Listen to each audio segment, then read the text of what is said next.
Kerala state service pensioners union Pavaratty unit കൺവെൻഷനും നവാഗതരെ സ്വീകരിക്കലും സംഘടിപ്പിച്ചു.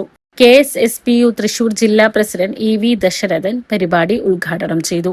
യൂണിറ്റ് പ്രസിഡന്റ് CV ജോസ് അധ്യക്ഷനായി.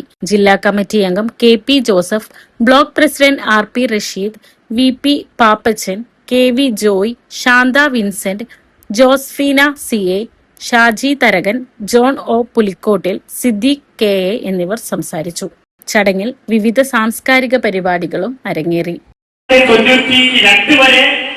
കേരളത്തിൽ രാഷ്ട്രീയമായും പ്രാദേശികമായും മതാടിസ്ഥാനത്തിലും നിലകൊണ്ടിരുന്ന എല്ലാ പെൻഷൻ സംഘടനാ നേതാക്കളെയും വിളിച്ചുകൂട്ടിക്കൊണ്ട് നമുക്ക് ഒറ്റ സംഘടനയായി പ്രവർത്തിക്കണമെന്ന നിർദ്ദേശം എല്ലാ യൂണിയനെയും പറഞ്ഞ് ബോധ്യപ്പെടുത്തിക്കൊണ്ട് അത് ബോധ്യപ്പെടുത്തുന്നതിന് 3 വർഷക്കാലം വേണ്ടി വന്നു എന്നാണ് പറയുന്നത്.